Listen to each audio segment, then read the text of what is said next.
अच्छा, तो हम शुरू करते हैं जनाब यहाँ से। सबसे पहले तो मैं आपको ये बता दूँ कि जो एम एस एक्सेल जो डॉक्यूमेंट है, ठीक है, प्रोग्राम है, डॉक्यूमेंट है, इसको आप जो मर्ज़ी कह लें, ये यूज़ होता है कैलकुलेशन के लिए, मैथमेटिकल कैलकुलेशन के लिए,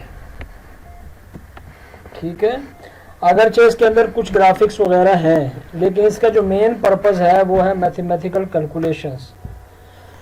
वर्ड जो डॉक्यूमेंट है वो यूज़ होता है इंग्लिश टेक्स्ट डॉक्यूमेंटेशन के लिए, ठीक है, किताबें लिखने के लिए, लेटर लिखने के लिए वगैरह वगैरह। अच्छा, अब हम जब वर्ड, पावर पॉइंट, एक्सेल या इस तरह की जो बात करते हैं तो हमें यहाँ पे लिखने के लिए कुछ चीज़ दरकार होती है जिस पे हम कुछ लिख सकें।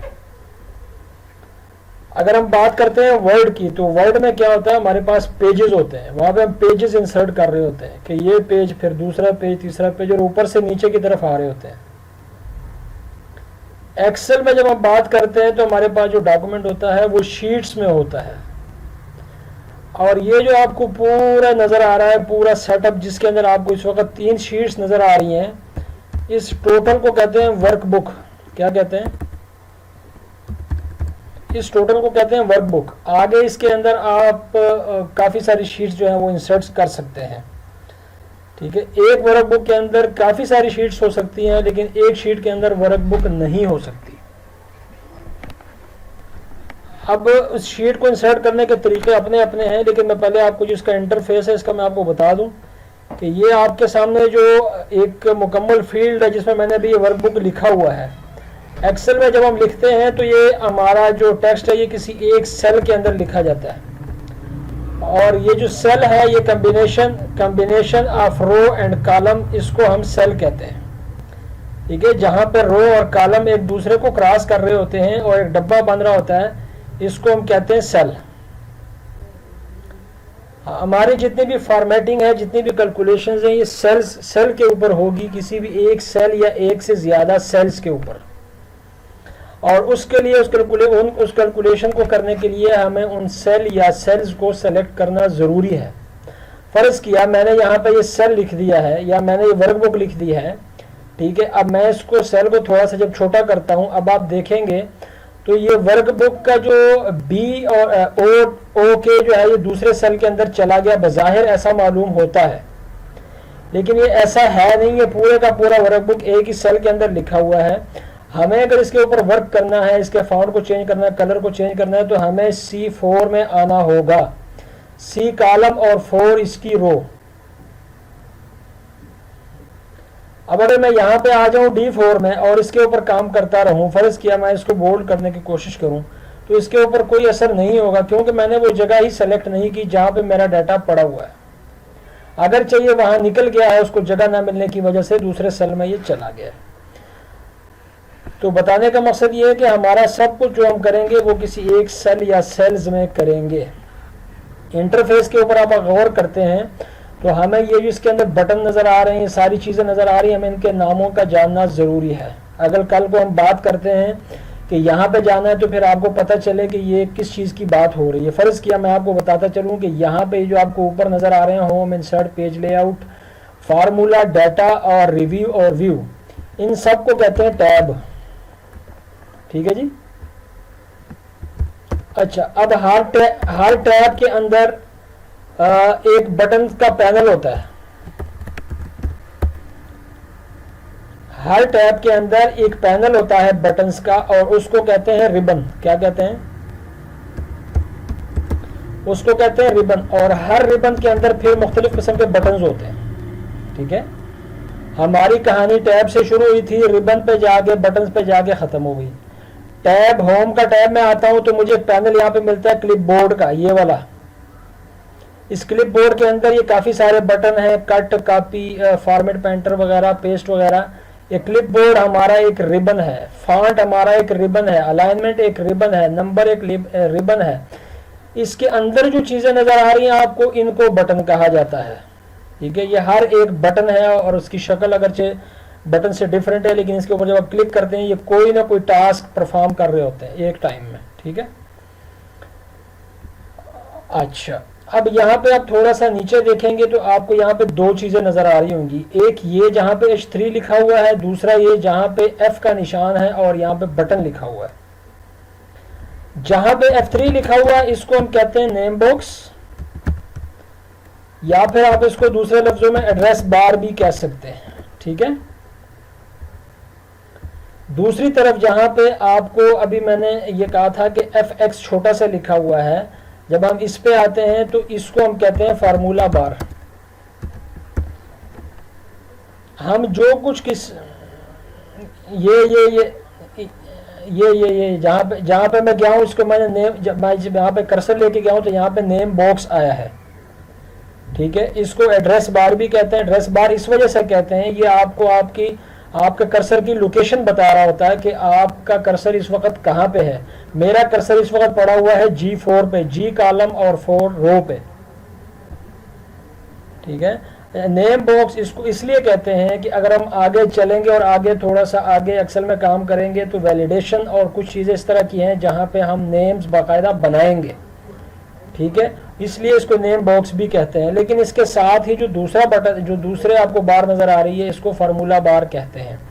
इसमें आप जो कुछ एक सेल में लिखते हैं वो आपको इस फार्मूला बार में नजर आ रहा होता है, वो चाहे फार्मूला हो चाहे टेक्स्ट हो, वो आपको यहाँ पे नजर आ रहा होता है। मैं अगर यहाँ पे टेक्स्ट लिखता हूँ तो वो भी मुझे वहाँ पे नजर आ रहा है, मैं नीचे आके 1 2 3 लिखता हूँ तो वो भी मुझे वहाँ पे नजर आ रहा है, ठीक है।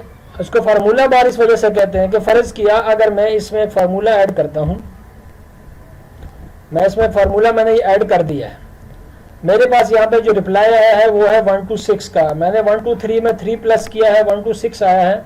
अगर आप फार्मूला बार के ऊपर गौर करें तो आपको बाकायदा फार्मूला नजर आ रहा होगा, 1 to 6 नजर नहीं आ रहा होगा, इसलिए इसको फार्मूला बार कहते हैं। उसके नीचे आप देखेंगे तो आपको अल्फ़ाबेटिक्स की एक सीरियल नज़र आएगी और ये है ABCD से लेकर और आगे काफ़ी, जब हम इसको एंड तक लेके जाते हैं तो यहाँ पे आपको नज़र आएगा XFD, ठीक है। इसको हम कहते हैं कॉलम, और ये कॉलम के नेम है जो कि अल्फ़ाबेटिक्स से ज़ाहिर हो रहे हैं। इसके नीचे अगर आप देखें तो 1 से लेकर और नीचे तक ये तकरीबन 10 मिलियन तक काम चला जाता है। यहाँ पे इसको अगर हम नीचे तक लेके जाते हैं तो ये आपको नजर आएगा 10 मिलियन कह रहा हूँ, 1 मिलियन तक 10,48,576 इसके अंदर रोज हैं। आपकी इस एक्सेल के इस वर्जन के अंदर मुख्तलिफ वर्जन में ये रोज की तादाद मुख्तलिफ हो सकती है। ये हमारी आखिरी सेल है जहाँ हम बैठे हुए हैं, C 1,48,576 में। अच्छा, ये चूंकि न्यूमेरिक वैल्यू से इसको डिफाइन किया गया है इसलिए इसको कहते हैं रोज, ठीक है। अब रो और कॉलम, अब यहाँ पे जब हम बात कर रहे हैं तो नीचे अगर आप देखेंगे तो यहाँ पे आपको एक और बार नज़र आ रही है कि जिसमें शीट 1 शीट 2 शीट 3 वगैरह ये यहाँ पे लिखा हुआ है। इसके साथ ही आपको यहाँ पे एक छोटा सा टैब का बटन नज़र आ रहा होगा, ये वाला, ठीक है। ये नीचे भी टैब बने हुए हैं, शीट 1 शीट 2 और शीट 3 का टैब बना हुआ है। यहाँ पे अगर मैं देखूँ इस बार को मैं इधर उधर करता हूँ, इसको हम कहते हैं हॉरिजॉन्टल बार। क्या? अच्छा, अब एक यहाँ पे बार और है जो कि 60 डिग्री में आपको नज़र आ रहा होगा, बिल्कुल सीधा यहाँ पे खड़ा है, इसको हम कहते हैं वर्टिकल बार, ठीक है। नीचे वाला हो गया हॉरिजॉन्टल बार, ये वाला हो गया वर्टिकल बार। इसके नीचे आपको एक और बार नज़र आ रही होगी, यहाँ पे जहाँ पे ये 100% लिखा हुआ है, ये एक जूम आउट का बटन है, साथ ही जूम इन का बटन है। उसके साथ ही आपको इस शीट के मुतालिक 3 प्रीव्यू नज़र आ रहे होंगे, नॉर्मल का और पेज लेआउट का और फिर पेज ब्रेक प्रीव्यू का आपको नज़र आ रहा होगा। ये एक बार है जो कि अलग से काम करती है। इस बार को इंफॉर्मेशनल बार कहते हैं, इंफॉर्मेशनल बार, ठीक है। अब इसको इंफॉर्मेशनल बार क्यों कहते हैं? आप जब भी कोई काम कर रहे होते हैं तो ये आपको ये बार इंफॉर्मेशन दे रही होती है। जैसे मैंने देखे अभी ये 2 चीज़ें सेलेक्ट की हैं तो यहाँ पे आ गया है काउंट 2, जी जी। अच्छा, इसको हम इंफॉर्मेशन बार इसलिए कहते हैं कि ये आपको इंफॉर्मेशन दे रहा होता है जब आप इस पूरी शीट के अंदर काम कर रहे होते हैं। लेकिन जब मैंने दोनों को सेलेक्ट किया है तो यहाँ पे आया काउंट 2, ठीक है, ये मुझे क्या बता रहा है कि आपने इस वक्त दो चीज़ें सेलेक्ट की हैं, अगर मैं ज़्यादा सेलेक्ट करूँगा तो इनकी तादाद यहाँ पे बढ़ा देगा। ठीक है, इसने अभी मुझे बताया कि जी आपने 7 चीज़ें आपने सेलेक्ट की हुई हैं जिनकी तादाद 7 है, एवरेज उनका 124.5 बनता है। इसके अंदर जो आपके न्यूमेरिक वैल्यूज़ हैं उनका टोटल सम बनता है 249। ये आपको मुकम्मल इंफॉर्मेशन यहाँ पे दे रहा है। आप अगर इसके ऊपर नहीं आप राइट क्लिक करेंगे, ये सारी इन्फॉर्मेशन आपको दे सकता है, जो इन्फॉर्मेशन आप यहाँ से सेलेक्ट करेंगे। मैं अगर मिनिमम और मैक्सिमम वैल्यूज़ की यहाँ पे सिलेक्शन कर दूँ तो ये मुझे ये बताएगा कि आपकी मिनिमम और मैक्सिमम वैल्यू कौन सी है। ये देखें, आपको बता रहा है कि इस पूरे आपका जो आपकी सिलेक्शन है उसमें 126 सबसे बड़ा है और 123 सबसे छोटा है। ठीक है, इसने आपको सारा कुछ बता दिया, इसलिए इसको क्या कहते हैं, इंफॉर्मेशनल बार। ये था इसका इंटरफेस। अब इस इंटरफेस के अंदर जो बातें मैंने आपको बता दी हैं, ये बातें आप याद रखेंगे। कल को अगर मैं आपसे कहता हूँ कि इंसर्ट में जाएं और फ़र्ज़ किया इंसर्ट में जाने के बाद फिर आप टेबल के रिबन में जाएं, तो आपको ये पता होना चाहिए कि इंसर्ट किसको कह रहे हैं और टेबल किसको कह रहे हैं। या अगर मैं कहता हूँ कि होम में जाएं, क्लिपबोर्ड के रिबन में जाएं या फॉन्ट के रिबन में जाएं, तो फिर आपको होम में जाएं और फिर फॉन्ट के रिबन में डायरेक्टली चले जाएं। ठीक है, क्योंकि हम होम वाले, ये जो ऊपर वाले होम इंसर्ट नज़र आ रहे हैं, इनको हम टैब कहते हैं। इसके अंदर जो एक ग्रुप बटन्स है, इसको हम रिबन कहते हैं, जिस इसके अंदर बने हुए इनको हम बटन्स कहते हैं। ओके, अब अगर मैं बात करूं इसके होम की, या मैं ये सारा कुछ डिलीट करने लगा हूं। ठीक है,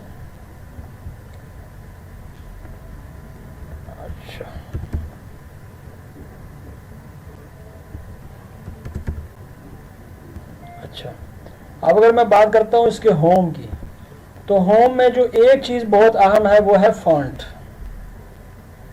और ये जो फॉन्ट है ये आपको नज़र आ रहा होगा यहाँ पे भी। और इस फॉन्ट को लाने के लिए ये आप याद रखिएगा, Ctrl+1 की आप यूज़ करेंगे। किसके लिए? फॉर्मेटिंग के लिए। किसके लिए? हेलो, हाँ, फॉर्मेटिंग के लिए यूज़ करेंगे। और ये जनरल फॉर्मेटिंग की मैं बात कर रहा हूँ, कंडीशनल फॉर्मेटिंग की मैं बात नहीं कर रहा।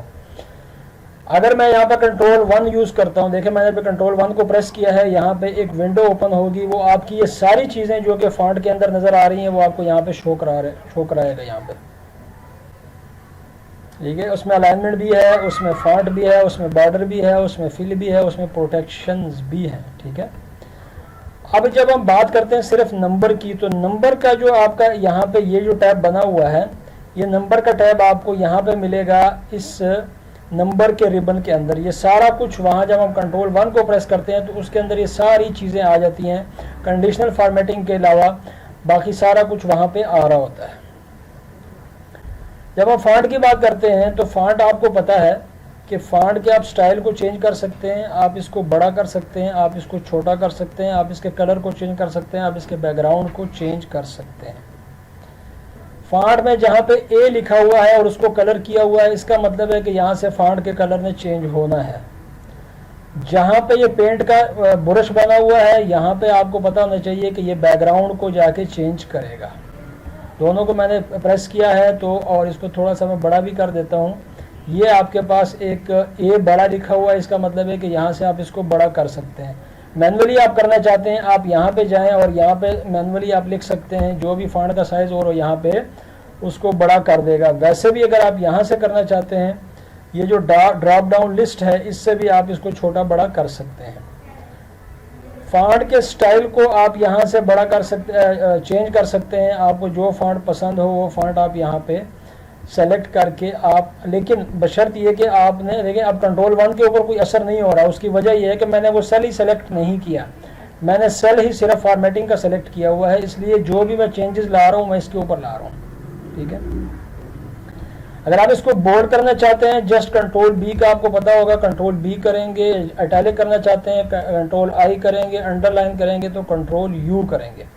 ये 3 बटन है। सेम अगर आप इसको रिवर्स करेंगे तो फिर Ctrl+B+I+U करेंगे तो ये अपनी असली हालत में वापस आ जाएगा।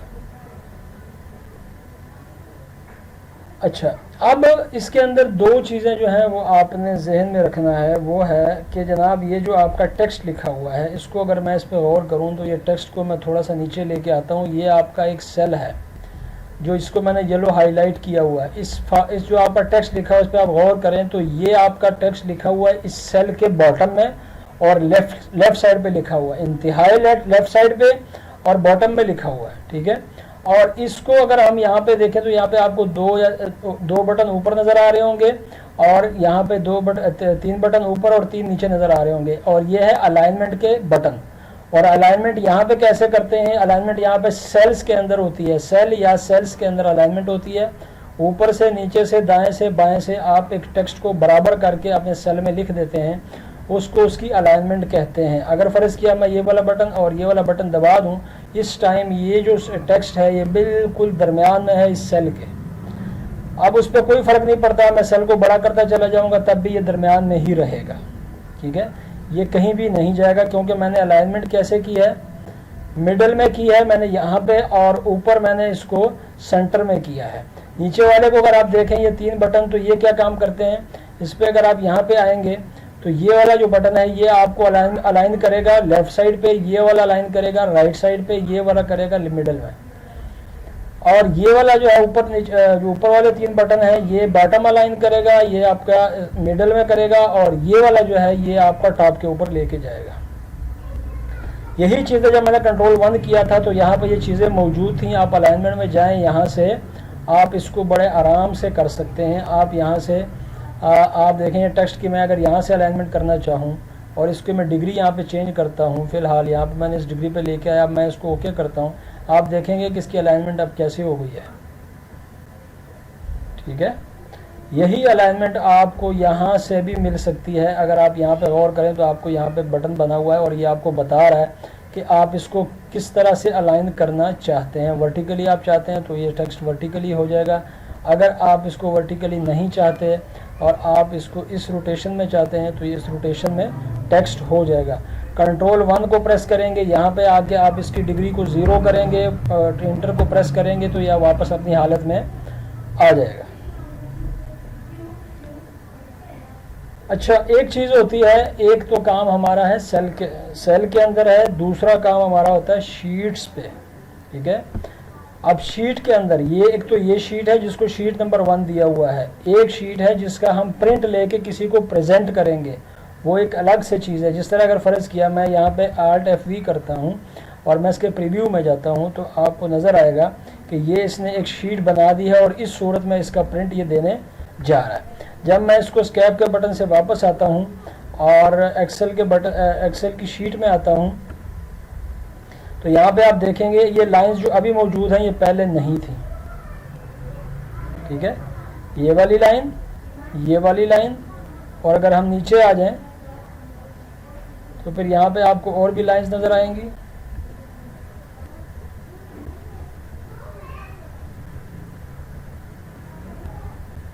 ये वाली लाइन, ये वर्टिकल लाइंस और ये हॉरिजॉन्टल लाइंस ये आपको नज़र आ रही हैं। ये आपका वो पेज उसने बना दिया है जो पेज बाय डिफ़ॉल्ट एक्सेल बनाता है। इसका मतलब ये है कि यहाँ से लेकर और यहाँ नीचे जहाँ पे आपको ये क्रॉस नज़र आ रहा था वहाँ तक आपका एक पेज है और इस पेज का प्रिंट निकलेगा इस तरीके से जिस तरीके से आपको नज़र आ रहा है। अब मैं जो बताने जा रहा था वो मकसद पेज की सेटिंग का नहीं था, फिलहाल अब यहाँ पे नहीं है। हम यहाँ पे कि एक तो हमने वर्टिकल हॉरिजॉन्टल इसको अलाइनमेंट की है हमने एक सेल को। हम ये चाहते हैं कि ये जो फॉर्मेटिंग का वर्ड है ये हमारे किसी एक पेज के ऊपर बिल्कुल सेंटर में आ जाए, ठीक है। अब अगर आप देखते हैं तो ये ए सेल में पड़ा हुआ है, इसको हम लाना चाहते हैं इस पेज के सेंटर पे। मेरा पेज यहाँ तक है, इस लाइन तक।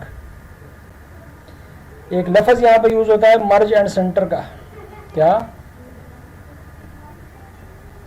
मैंने इसको मर्ज एंड सेंटर जब किया है तो मैंने क्या किया है, इन तमाम सेल्स को आपस में मर्ज कर दिया है और इस टेक्स्ट को मैंने यहाँ पे आके मर्ज कर दिया है। अब अगर मैं इसका प्रीव्यू देखूंगा तो ये मेरे बिल्कुल पेज के टॉप के ऊपर आ रहा होगा एज ए हेडिंग।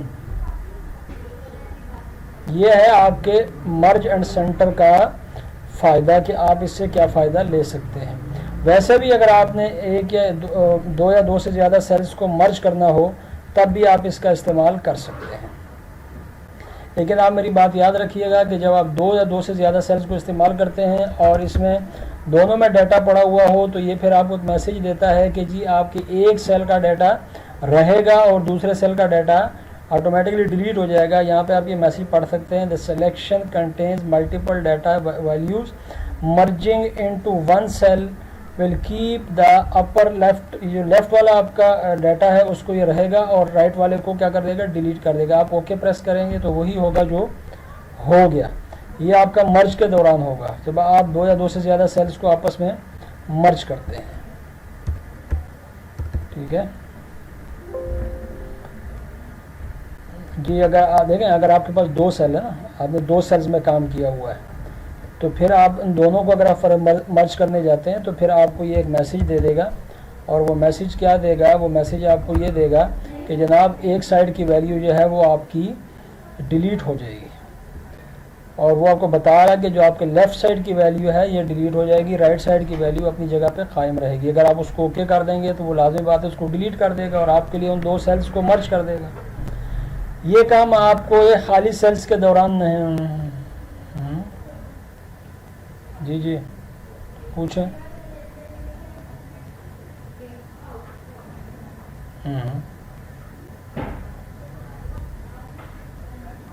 नहीं, सिलेक्शन अपनी जगह पे अलग चीज़ है। सिलेक्शन अपनी जगह पे अलग चीज़ है, फॉर्मेटिंग में जाना अलग चीज़ है। आप किसी भी चीज़ की जब आप फॉर्मेटिंग करेंगे तो उस चीज़ को सेलेक्ट तो करना ही पड़ेगा। देखिए मैंने अब इन दोनों को सेलेक्ट किया, फ़र्ज़ किया मैं इन दोनों सेल्स को सेलेक्ट करता हूँ, ठीक है। अब अगर मैं फॉर्मेटिंग करूँगा, मैं कंट्रोल 1 में चला जाऊँ या मैं डायरेक्टली यहाँ पे आ जाऊँ, ये भी एक फॉर्मेटिंग है। ये आप देखें ये फॉर्मेटिंग है ना, मैं यहाँ पे आ जाऊँ या फिर मैं कंट्रोल 1 में जाऊँ और मैं इसकी वहाँ से फॉर्मेटिंग करूँ। अब मैं देखें मैं यहाँ से फॉन्ट पे जाता हूँ और इसको कहता हूँ कि इसके बोल्ड एंड इटैलिक कर दो, इसके साइज़ को बड़ा करो। दोनों सेम है, यहाँ पे उसने आपको फ्रंट पे रख दिया है, वहाँ पे आपको उसके अंदर जाना पड़ता है। लेकिन जो लोग एक्सेल का तेज़ी से यूज़ करते हैं वो चूँकि माउस यूज़ नहीं करते तो उसके लिए उनके लिए फिर जो है ना कंट्रोल 1 बेस्ट ऑप्शन होती है। ठीक है जी। अच्छा, ये थी मर्ज और उसकी ऑप्शन मर्ज एंड सेंटर की। यहीं पे आप देखेंगे तो आपको ऊपर एक ऑप्शन नज़र आ रही होगी रैप टेक्स्ट की। ये ऑप्शन को मैं आपको यहाँ पे बता देता हूँ। जिस तरह मेरा पूरा नाम है गौहर रहमान, ठीक है। अब ये गौहर रहमान मैंने यहाँ पे तो लिख दिया, सेल का साइज़ छोटा है, कॉलम का साइज़ छोटा है, हमारे पास राइट साइड पे जगह नहीं है। हम ये चाहते हैं कि ये गौहर रहमान ऊपर जिस तरह फार्मूला बार में नज़र आ रहा है इस एक सेल में नज़र आ जाए। उसके लिए हमें इस ऑप्शन की ज़रूरत पड़ती है रैप टेक्स्ट की।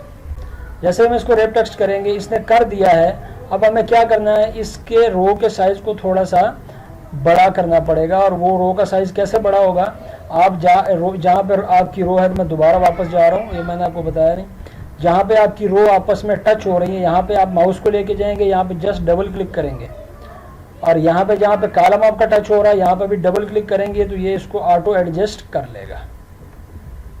ठीक है,